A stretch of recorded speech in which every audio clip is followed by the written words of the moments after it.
comment ça marche d'ailleurs, je parle de durée de vie, mais ça a une durée de vie ou c'est un bien et t'es dedans comme ton appartement que t'as acheté? Alors, ça n'a pas de durée de vie, non. D'accord. On peut le garder très longtemps, mais par contre, ça a une liquidité. C'est-à-dire, on peut décider de vendre tout ou partie du portefeuille de SCPI qu'on a, parce que il y a des acheteurs qui veulent rentrer dans la SCPI, tout comme au moment où nous on est rentrés. Et du coup, il y a une liquidité qui est d'ailleurs assez intéressante parce que par rapport à l'immobilier, traditionnel, où là, en quelques semaines, on peut sortir on peut revendre les parts de SCPI.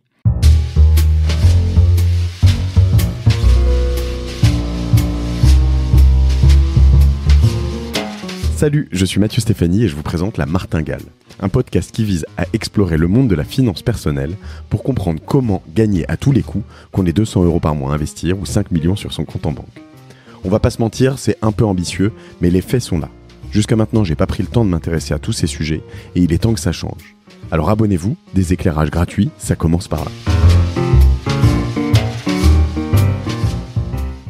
Nous voilà, bien installés chez Cosa Vostra. Salut Pierre. Salut. Alors Pierre Chapon, on s'est croisés déjà il y a quelques mois, on a déjeuné ensemble. Tout à fait. On a parlé de différentes choses. Tu es notamment le fondateur de Preto.fr, qui fait des prêts immobiliers. En gros, on trouve le meilleur prêt immobilier en 5 minutes. C'est un peu la promesse. C'est ça, exactement. Donc voilà, moi j'ai...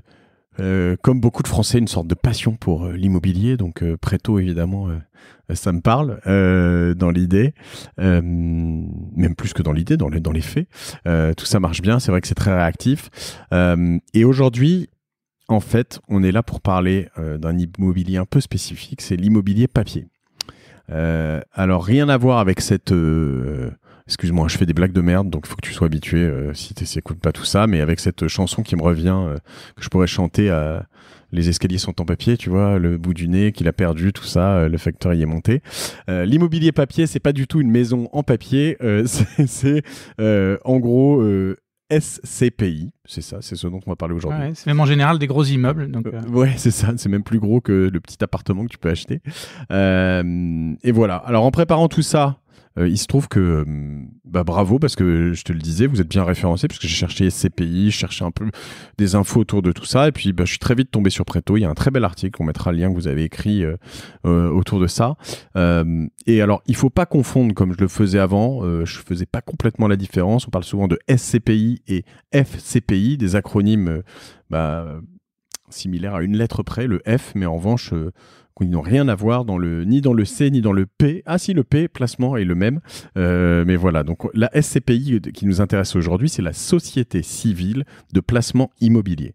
D'accord ? Donc voilà, à ne pas confondre donc avec la FCPI, qui est le Fonds commun de placement dans l'innovation. Immobilier d'un côté, innovation de l'autre. Nous, on va parler immobilier aujourd'hui. La FCPI, dans l'innovation, c'est plus donc le venture, les fonds d'investissement, voilà. Exactement. Tel qu'on en a déjà parlé aussi sur dans certains épisodes de La Martingale. Et la SCPI, ça a ce truc intéressant, c'est qu'en gros, l'idée, c'est qu'on investit plutôt en pool, en groupe, dans plusieurs projets. Hein. C'est ça exactement. L'investisseur particulier, puisque là, c'est ce qui nous intéresse, confie son argent à une société de gestion, et cette société de gestion est chargée d'acquérir, de gérer, de développer un parc immobilier, souvent des actifs, d'ailleurs, qui ne seraient pas accessibles aux particuliers directement, parce qu'on travaille souvent sur des ensembles de bureaux ou des gros immeubles résidentiels ou des centres commerciaux, ce genre de choses. Et tu veux dire que tu peux pas te payer une tour à la Défense, toi ? Moi directement non, et la plupart des gens non. La vérité, Pierre, tu me déçois. Je pensais que c'est à la fois à cause je pensais que tu étais plus ambitieux que ça, mais d'accord. C'est à la fois à cause de la taille, hein, et à cause des compétences aussi qu'il faut pour gérer ces actifs-là. D'accord, donc c'est une sorte de véhicule d'investissement dans lequel tu rentres avec d'autres personnes. J'imagine qu'il y a potentiellement d'autres particuliers, potentiellement des corporates, des investisseurs institutionnels, des tas de gens, un pool de personnes où on se dit tiens, on va construire cette tour à la Défense, ce centre commercial, ce truc spécifique. Et derrière, le modèle économique, c'est qu'on le construit et on le loue, quoi. Donc, ouais, alors la plupart du temps, ces sociétés de gestion achètent des actifs déjà construits. D'accord. Alors j'ai pas les chiffres à la marge. Elles peuvent aussi choisir de mener des projets de construction, mais c'est pas leur métier direct. D'accord. Elles sont plutôt gestionnaires d'actifs, donc elles acquièrent, elles opèrent et elles développent. Alors on m'a remercié récemment parce que je confondais le promoteur, le marchand de biens, potentiellement pas l'agent quand même, mais voilà. Donc on a fait la différence dans d'autres épisodes pardon, pas de Génération du Turcel, de la Martingale. Et le promoteur, généralement partant d'un projet, lui, alors cette fois papier, mais vraiment écrit sur du papier, pour le faire sortir de terre, et j'imagine qu'il le vend potentiellement à la société de gestion une fois que c'est loué. C'est ça, un peu le principe. Ouais. Donc lui, il est parti. Une fois que c'est construit. Une fois qu'il est construit. Avant même la location, tu crois ? Ouais, c'est plutôt la société de gestion qui prend en charge plus que le promoteur. D'accord. La mise en location, ouais. D'accord, donc c'est ça la chaîne de valeur, sachant que, juste pour rappel, le marchand de biens, c'est celui, généralement, il achète des biens déjà existants qu'il va restructurer, quoi, souvent pour revendre, soit en morceaux, soit différemment, soit rajouter 4 étages, soit voilà. D'accord, donc tout est très clair. Je rentre dans cette société de gestion, je mets un montant de X, je lisais, c'est 9,2 milliards d'investissements réalisés par des SCPI en 2019. Si on regarde les chiffres que j'ai trouvés, c'est 8,4 milliards, je crois, de récoltes. Donc, il doit y avoir de la récolte des années avant qui rentraient dans des projets. Voilà, donc presque 10 milliards d'investissements. Donc, c'est quand même, j'imagine, énorme dans la totalité de l'investissement immobilier en France, quoi. Ouais, alors c'est pas non plus le gros du marché, hein. Moi, j'ai plutôt en tête les chiffres de production de crédit immobilier qui sont un petit peu on peut dire une approximation des volumes de transactions immobilières des particuliers.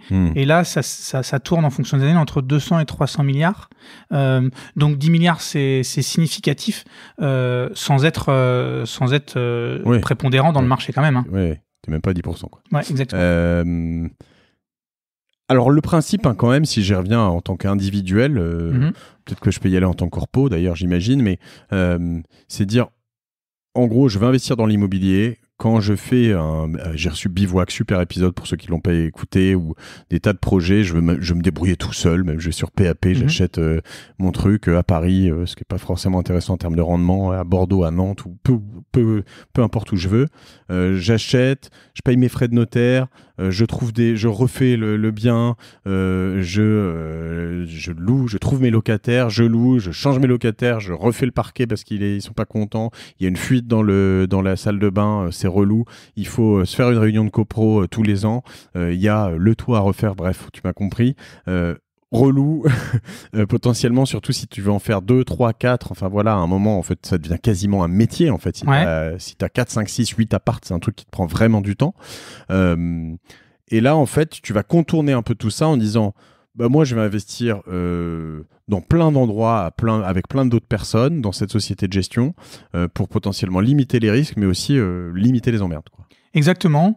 L'autre point aussi, c'est que c'est accessible à partir d'un ticket très petit.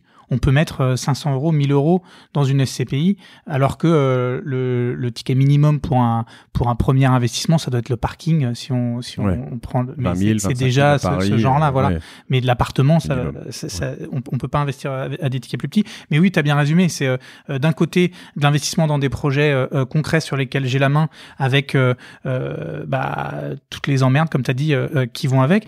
Mais pour certaines personnes, c'est aussi une passion, c'est aussi un goût. Donc j'en fais un peu partie. Voilà.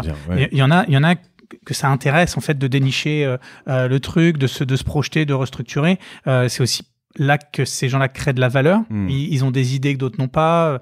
Voilà. Effectivement, l'autre extrême, c'est la pierre papier, c'est peace of mind, diversifié. Mais en général, c'est pas les mêmes personnes en fait. Sachant que tu as quand même des risques qui sont plus ou moins les mêmes. C'est-à-dire que si l'immobilier se casse la gueule, a priori, alors pareil, un autre épisode sympa, l'immobilier peut-il se péter la gueule, a priori oui, et tout le monde sera touché, que tu sois investisseur en direct ou dans une SCPI. Oui, globalement oui. T'es pas protégé. Hein. T'es pas protégé. La seule différence, c'est que via SCPI, tu vas être protégé d'une baisse qui serait localisée sur un certain segment, parce que par nature, t'es diversifié. Ou un immeuble. Je veux dire, ça peut arriver d'avoir, je sais pas moi, un immeuble qui part en ruine. Quoi. Exactement. Donc ça, pour le coup, quand tu mets un ticket dans une société de gestion qui a par définition plusieurs actifs, t'es déjà diversifié. Mais s'il y a une crise généralisée de l'immobilier, ça va pas adoucir le phénomène. Quoi. C'est l'avantage qui est assez certain, au-delà du fait de pas se taper les réunions de copro où on se tape sur la gueule, c'est aussi, comme tu le dis, en effet, d'avoir un éventail d'investissement plus large, donc des risques moindres.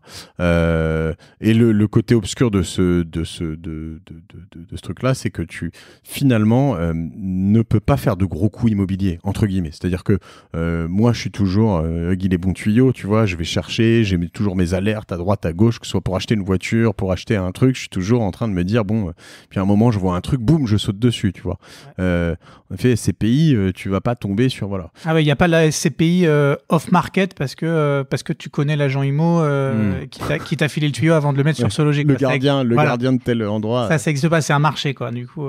En revanche, alors ça, j'arrive sur une question que je voulais vraiment creuser avec toi, c'est comment tu trouves les bons plans. Les bons plans, est-ce qu'il doit y en avoir des bonnes, des mauvaises? C'est quoi le modèle de la société de gestion? D'ailleurs, j'imagine qu'elle prend, je sais pas si c'est un management fee ou voilà, plein de questions en une. Et j'en ai une autre, mais je la garde pour après, je m'en souviendrai, je vais être fort. Ouais, le modèle, alors il y a peut-être des subtilités d'une société de gestion à l'autre que je connais pas exactement, mais globalement, c'est le modèle d'une société de gestion, c'est-à-dire un management fee, c'est un pourcentage de la valeur totale des actifs qui rémunère l'activité de la société de gestion. Et donc voilà. La manière de trouver les bons plans, entre guillemets, alors on l'a dit, c'est pas tellement les bons plans, la question c'est plutôt comment on évalue la qualité d'une SCPI. Donc là, il y a plusieurs canaux pour accéder à des offres de SCPI. Je crois que la part la plus grosse, le plus gros canal de distribution, ça doit être les conseillers en gestion de patrimoine, assez traditionnels, qui proposent à leurs clients différentes sociétés de gestion, où là ils vont expliquer, il y a telle société de gestion qui travaille plutôt sur du commerce, telle société de gestion qui travaille plutôt sur des bureaux. Il y a aussi des portails internet qui pour le coup ont une offre un petit peu plus transparente, navigable, plus large. Donc il y en a plusieurs, je vais pas en citer. Et ensuite, il s'agit d'évaluer sur les axes un peu classiques de n'importe quel investissement, c'est rendement versus risque. Des sociétés de gestion qui vont être sur des actifs très peu risqués, avec un gros historique de gestion, il y aura des rendements qui seront un petit peu plus faibles, et il y a des SCPI qui vont aller sur des actifs un petit peu plus exotiques, notamment dans des pays européens qui seraient pas la France, donc ont des dynamiques un petit peu différentes, où là il y a des rendements qui peuvent aller jusqu'à 6-7%, mais les risques sont pas les mêmes non plus, et en moyenne ça tourne à peu près autour de 4%, 5%. Ce qui est pas mal en ce moment. Ouais. Comparé aux autres produits d'épargne, c'est justement ça qui drive pas mal la croissance des SCPI. C'est que pour un placement qui est quand même pas risqué, parce que ça reste de l'immobilier diversifié, c'est des rendements qui sont intéressants. Ouais. Surtout qu'on va venir, mais l'idée, la raison pour laquelle tu es là, c'est qu'a priori, ce qui semblait pas forcément complètement logique ou évident pour moi, mais tu peux emprunter pour rentrer sur l'immobilier papier. Donc, tu as un delta intéressant sur un 4-5% non garanti, je le rappelle, mais en revanche, un emprunt garanti cette fois-ci de l'autre côté, qui est peut-être plutôt à 1%. Alors, les taux, petite subtilité, c'est que les crédits qui peuvent s'adosser à des SCPI, ils sont assez rares. Ça existe et effectivement le levier c'est un point très important de l'investissement SCPI, mais il n'y a pas une concurrence entre les banques sur ce type de financement comme il peut y avoir sur la résidence principale. D'accord. Où là les taux vont être planchers et donc les taux sont un petit peu plus élevés, mais quand on fait le calcul global c'est quand même évidemment rentable de mettre du levier dessus. T'es quoi, t'es plus proche de 2%? Ouais, c'est autour de ça. Ouais. Ok. Et oui, donc ça peut être vite intéressant. C'est vrai que alors je lis justement sur votre post, hein, on parle des frais d'entrée de 8 à 12%. Alors il faut voir si derrière, en plus des frais d'entrée, il y a du management fee ou des choses tous les ans, parce qu'en effet 8 à 12%, ça peut très vite coûter 2 à 3 ans de revenus bruts, donc sur la durée de vie de la SCPI. Et comment ça marche d'ailleurs, je parle de durée de vie, mais ça a une durée de vie ou c'est un bien et t'es dedans comme ton appartement que t'as acheté? Alors, ça n'a pas de durée de vie, non. D'accord. On peut le garder très longtemps, mais par contre, ça a une liquidité. C'est-à-dire, on peut décider de vendre toute ou partie du portefeuille de SCPI qu'on a, parce que il y a des acheteurs qui veulent rentrer dans la SCPI, tout comme au moment où nous on est rentrés. Et du coup, il y a une liquidité qui est d'ailleurs assez intéressante parce que par rapport à l'immobilier, traditionnel, où là, en quelques semaines, on peut sortir on peut revendre les parts de SCPI. C'est hyper intéressant. Et alors. Du coup, cette liquidité, en effet, ça te permet pas mal de choses. Le fait de rentrer dans une SCPI comme ça, avec un emprunt, alors ce que je comprends pas exactement bien, c'est que pour moi, de loin, je pensais que tu pouvais rentrer, et d'ailleurs, a priori, d'après ce que tu dis, tu dois pouvoir, puisqu'il y a de la liquidité, au moins le mois, c'est-à-dire me dire, finalement, je vais mettre 200 € par mois sur cette SCPI, ou 500 ou 2000, enfin voilà, quoi, autant que tu veux, mais faire une épargne au fur et à mesure. Si tu empruntes, ton idée, c'est de dire, en gros, je vais rentrer avec 500 000 ou 100 000. Je dois faire un apport, j'imagine aussi. C'est pas forcément nécessaire. Ça va être l'évaluation de la banque. Tout comme pour un achat immobilier, la banque va... Selon ta situation, ton taux d'endettement, tes revenus. Parfois, selon la typologie de SCPI. Encore une fois, s'il y a des SCPI qui, du point de vue de telle ou telle banque, vont être considérées comme plus risquées ou moins risquées, elles vont accepter de financer la totalité ou 80%, 90%, où là, la notion d'apport arrive. Ça, c'est à l'appréciation de la banque. Et alors, derrière, du coup, le revenu vient comme dans l'immobilier normal, c'est-à-dire un loyer mensuel. Tout à fait. Tu partages le loyer à tous ensemble. Oui, la société de gestion fournit un loyer. En général, c'est trimestriel. D'accord. Il y a sans doute des exceptions, mais le cas classique, c'est que c'est trimestriel, ce qui ne change pas grand-chose. Et oui, il y a un rendement qui est versé et qui tourne autour de 4-5%. Et tu parlais tout à l'heure des frais de gestion. Ce qui est communiqué au client avant qu'il investisse et du coup, ce qui est perçu aussi pendant la vie de la SCPI, c'est le loyer net de frais de gestion. Finalement, les frais de gestion, ils ne le voient pas trop. C'est un peu comme ça que ça marche. D'ailleurs, le système, c'est qu'on les voit pas et puis on est content du résultat. Du résultat. C'est vrai que j'aime bien, moi, déconstruire un peu ça, parce que dans ce monde de la finance, il y a un truc toujours un peu flou, tas d'intermédiaires, etc., où on te dit non, ça c'est gratuit ou ça c'est machin. En fait, tu regardes et t'as un tel qui prend 1%, un tel qui prend 2%, et voilà. Et donc, c'est vrai que j'imagine, par exemple, tu parlais de conseiller en gestion de patrimoine, les bons d'ailleurs sont souvent très transparents. Déjà désormais, il y a une obligation légale d'être transparent tous les ans quand tu conseilles des gens, donc c'est une bonne chose. Et donc je pense que les très bons, mais il est important de savoir s'ils sont rémunérés par le fonds, parce que sinon, après, tu peux te retrouver avec certaines personnes qui vont te conseiller un fonds avec un droit d'entrée plus élevé juste parce qu'il a un droit d'entrée plus élevé, quoi. Tout à fait. Donc c'est peut-être là où il faut être vigilant. Ouais, là-dessus, le distributeur, donc le conseiller en gestion de patrimoine ou la plateforme Internet, si c'est pas Internet, va toucher une partie des droits d'entrée. D'accord. Elle va pas toucher sur la durée de vie de l'investissement. D'accord. Donc, si c'est, tu vois, on indique que c'est entre 8 et 12% de droits d'entrée. C'est parfois négociable d'ailleurs si on investit beaucoup d'argent. Ouais. C'est parfois négociable à la baisse. Et le distributeur, il va peut-être prendre la moitié de ce 8 à 10%. Ok. Comme ça. Hyper intéressant. Du coup, ça, ne pas hésiter à essayer de négocier. Et alors, on parlait de liquidité. L'autre revenu possible, si l'ensemble de la valeur immobilière pardon, je cherche le terme, s'apprécie, ouais, merci. J'allais dire s'évalue, mais dévalue, s'évalue, enfin s'apprécie, c'est mieux. Eh bien, tu peux revendre tes parts plus cher. Tout à fait, ouais. Ou s'il y a plus d'offres que de demandes, enfin c'est lié d'ailleurs, c'est l'un et l'autre, c'est la même chose. Mais voilà. Et ça, c'est une cotation qui est comment, qui est de gré à gré, qui est Alors, c'est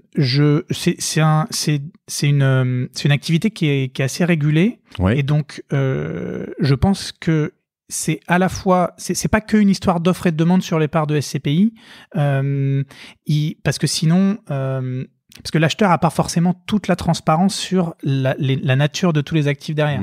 Donc en fait, il y a de la comptabilité qui consiste à faire une évaluation régulière de la valeur de marché des actifs, et ça va déterminer l'appréciation de la valeur de la part de SCPI. C'est pas si je trouve quelqu'un qui veut vraiment de ma SCPI, si je suis bon vendeur, je vais pouvoir lui vendre beaucoup plus cher.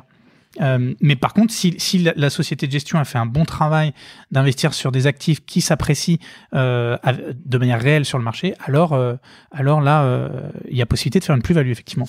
C'est très clair. Et, alors après, justement, je me demandais, on parlait de l'immobilier qui se casse la gueule. J'imagine que c'est pas... c'est toujours un peu lié. C'est-à-dire que même ton appartement, quand l'immobilier tombe, ça peut aller assez vite. Bon, c'est lié potentiellement à d'autres crises parallèles, pétrole, bourse, enfin peu importe. Mais t'as quand même, je pense, des baux, je sais pas, t'as un bail 369 sur un certain nombre de choses, donc toi, ça se déprécie pas du jour au lendemain, ce genre de bien, quand même, j'imagine. C'est-à-dire que ça ne chute pas, normalement, tu te mets pas à recevoir la moitié de ton loyer, sauf si vraiment tous les locataires de la SCPI se sont vautrés, quoi. Il y a effectivement une certaine inertie dans ce type d'actifs. Après, s'il y a une crise générale de l'immobilier, que ça devient plus difficile de louer les surfaces, que tu veux sortir et qu'il y a personne qui veut rentrer, bah, il n'y a pas de garantie, et donc il y a quand même un risque. Et la seule chose, c'est qu'il est diversifié et qu'il est géré très professionnellement, parce qu'il y a une société de gestion qui est derrière. Donc, ouais, faut pas non plus se dire je décharge tout complètement. Je veux dire, j'ai expliqué tout à l'heure, en effet, tu as des avantages sur le fait de dire bon ben je gère pas les locataires, je gère pas toutes ces choses-là, il y a des risques que tu as en moins. En revanche, je pense qu'il faut garder, j'imagine, une thèse d'investissement. Te dire moi je crois à fond en l'Azerbaïdjan, donc je vais dans cette SCPI où je crois à fond. Je sais pas, moi j'essaie quand même cette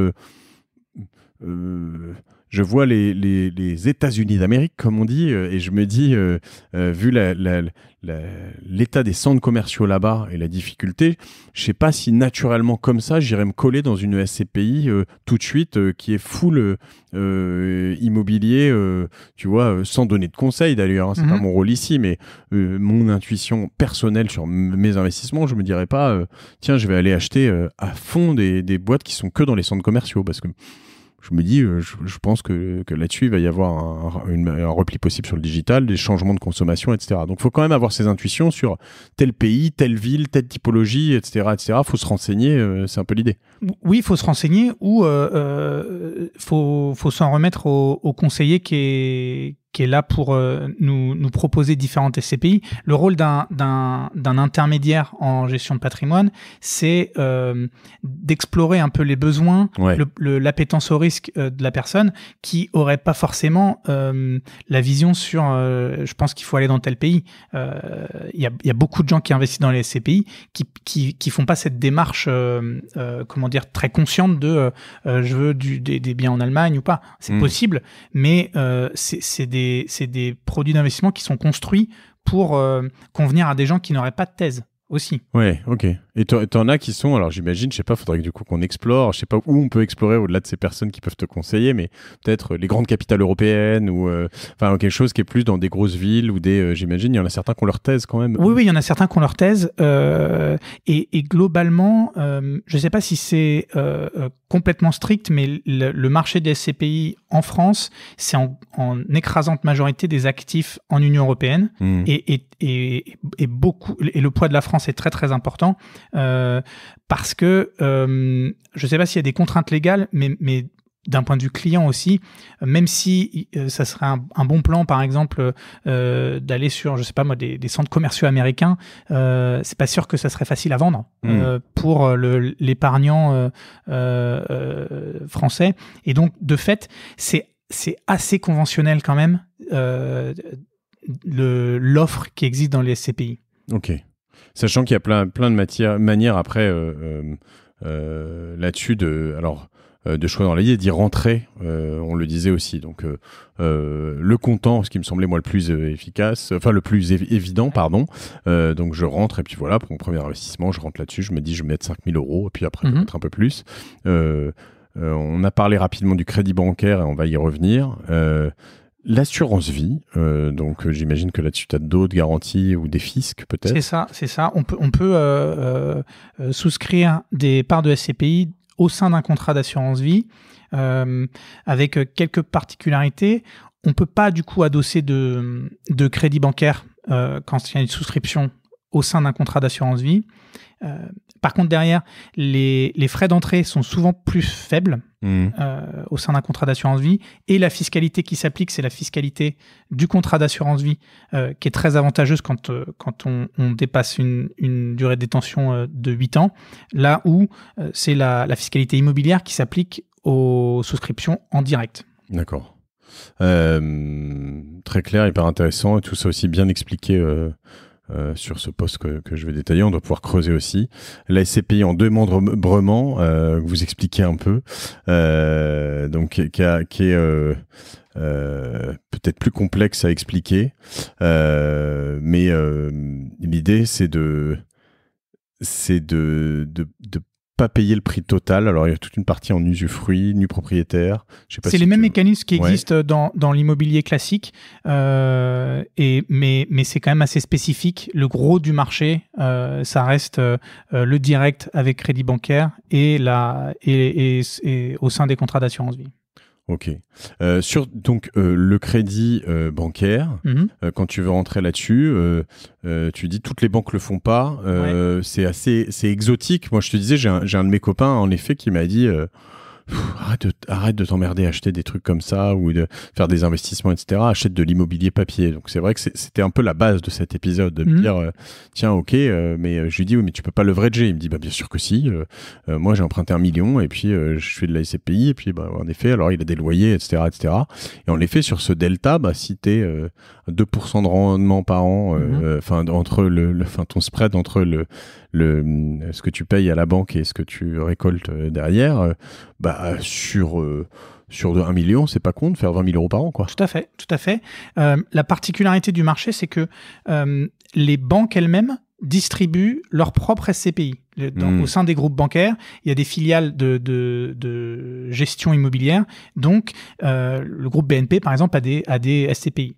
Et il y a aussi sur le marché des sociétés de gestion qui n'ont rien à voir avec les groupes bancaires.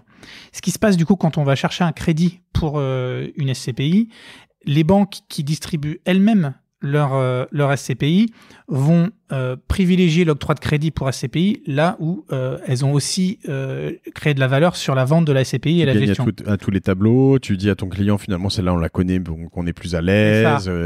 Et du coup elles vont refuser pour certaines, elles vont refuser de financer des SCPI qui sont pas dans leur portefeuille.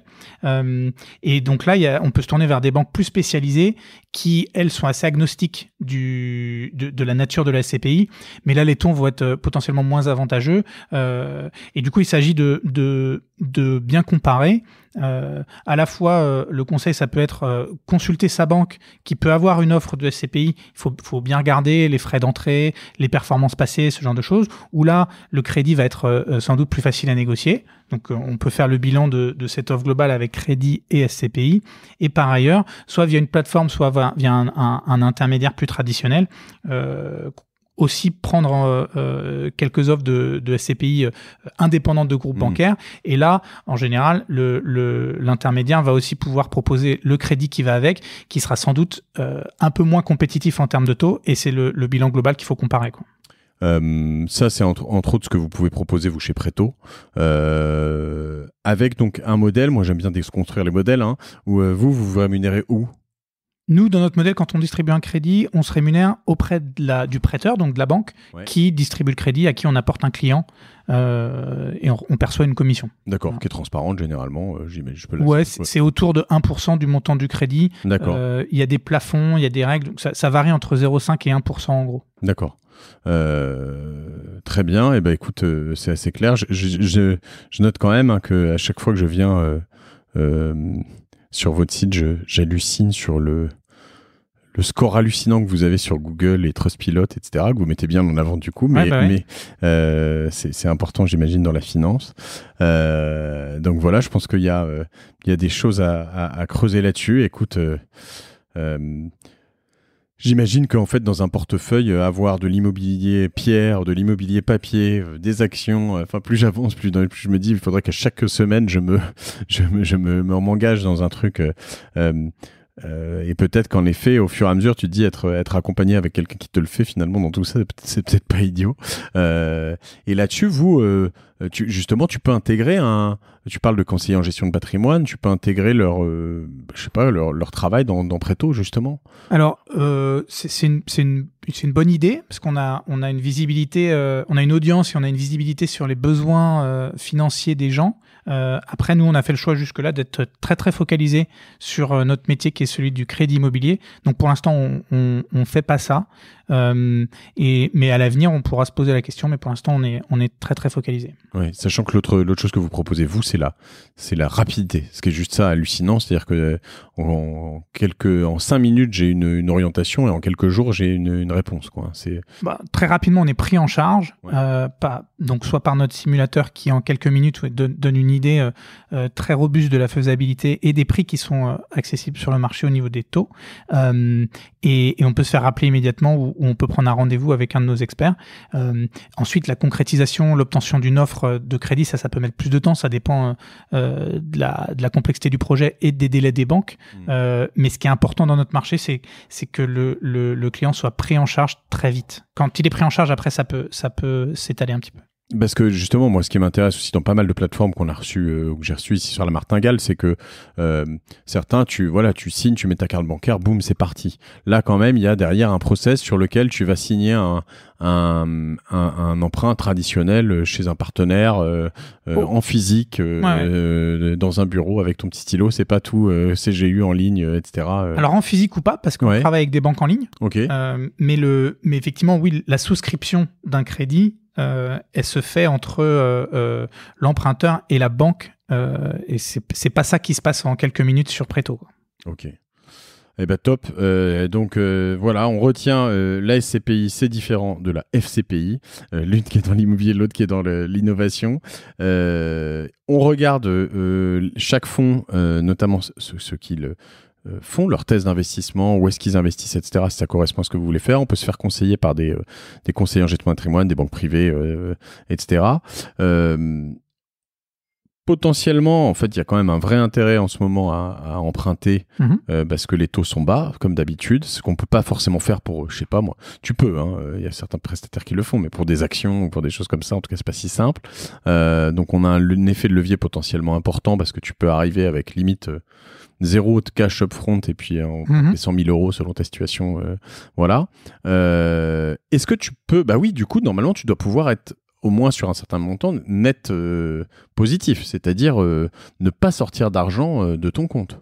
Alors, c'est relativement rare pour la raison de la durée d'emprunt. Pour les SCPI, on dépasse très rarement 20 ans. La plupart des banques vont même limiter à 15 ans, alors que sur un investissement locatif en dur, entre guillemets, on peut aller jusqu'à 25 ans. D'accord. Donc pour cette raison-là, ça va assez rarement être cash flow positif quand même. Surtout si on met pas d'apport, hein. Si on finance que la moitié, évidemment oui, mais du coup souvent il y a un effort d'épargne parce que c'est à la fois pas des rendements qui vont, vu que c'est pas le bon plan déniché, donc c'est des rendements qui vont plutôt être autour de 4%. Ouais. Si on fait les calculs, un rendement de ce type-là et une durée d'emprunt pas plus que 20 ans, c'est pas sur ce type d'opération qu'on fait du cash flow. Ok. Donc sinon, il faut faire un apport. On garde en tête que c'est risqué et que voilà, l'immobilier sur les 20 prochaines années va, je sais pas, mais en tout cas se tasser à un moment peut-être. On n'est pas habitué à ça, mais c'est pas exclu. Mais c'est diversifié. Exactement. Et puis voilà. Et puis si on a envie, on peut aller sur Preto.fr, simuler et puis voir si c'est l'endroit intéressant pour tout ça. Je crois qu'on a fait un bon tour de la CPI. Alors moi j'ai quelques questions, en tout cas une principale sur ton intime conviction. Là, on est en mars 2020. C'est quoi, toi, ta martingale ? C'est quoi ton investissement Alors, il y a deux manières de le voir. Qu'est-ce que tu conseillerais à ta mère ou donc un peu à gagner à coup sûr. Alors, je sais que c'est jamais à coup sûr. Ou l'investissement coup de cœur que tu pourrais avoir ? C'est une bonne question. En fait, il y a un peu deux axes. Soit des choses sur lesquelles on peut développer une connaissance parce qu'on est passionné. Le Bitcoin. Non. Si tu es passionné, par exemple, mais si on revient sur... Si on est passionné d'immobilier, si ça nous fait marrer de passer du temps à visiter, à réparer le chauffe-eau, à monter une coloc ou un truc comme ça, si on a le goût de ça, au bout du chemin, il y aura de la valeur si on le fait. Et donc, pour mettre les mains vraiment dedans, chercher là où on a des affinités. Et par contre, pas faire rentrer des ronds dans des carrés. C'est-à-dire, s'il y a un copain qui est super bon pour restructurer des petites chambres de bonne et tout, et que ça marche super bien, et qu'on se dit super, je vais faire de l'argent avec ça. Si c'est pas notre goût vraiment quotidien, ça c'est une mauvaise idée.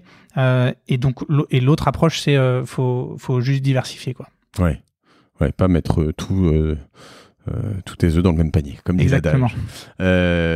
Top, ouais, en effet, je te rejoins sur notamment le fait de faire un peu ce qui te fait kiffer là-dessus, et notamment dans l'IMO.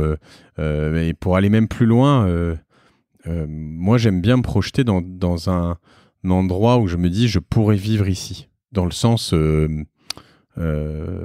évidemment, de temps en temps, quand tu achètes un truc locatif, que moi j'ai 40 ans et que j'achète un truc de 20 mètres carrés, je me dis, oui, mais dans telle situation, je pourrais vivre ici et je serais bien. Tu vois, et tu le refais d'une telle manière où tu te dis, voilà, il y a des gens qui ont cette approche de se dire, je fais vraiment le minimum du minimum, le coin douche dégueulasse, tu vois. Et il y a un moment, en fait, où pour un tout petit peu plus, tu fais un truc un peu joli, un peu chaleureux, un peu machin, ou même le bon investissement. Éviter d'acheter un appart qui a un mur à 1 mètre de la fenêtre, quoi.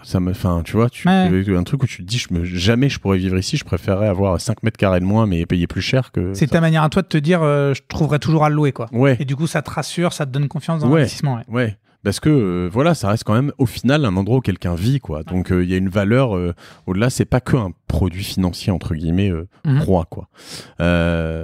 Top. Bon bah écoute, super. Je te remercie, Pierre, pour tous ces Merci. Conseils précieux et cette découverte précieuse en tout cas de l'univers des CPI. Et puis je te dis à bientôt sur un de nos podcasts. Tu vas devenir un habitué de toute façon. Ça marche, à bientôt. À tous ceux qui sont là après cet épisode court de la martingale, on a fait un tour pragmatique et efficace, donc c'est top. Je vous remercie de votre fidélité. Je vous remercie de noter comme toujours cet épisode sur Apple Podcast pour ceux qui sont sur Apple, parce que c'est important, ça le fait remonter dans tous les classements. Et puis aussi de contacter nos sponsors pour leur dire que c'était une bonne idée de faire ce podcast avec nous, parce que voilà, c'est comme ça que vous pouvez aussi nous remercier d'une manière ou d'une autre. Donc voilà, je vous souhaite une très bonne journée, une très bonne suite dans la soirée, je sais pas quel moment vous écoutez ça, et je vous dis à très bientôt dans la martingale. Salut.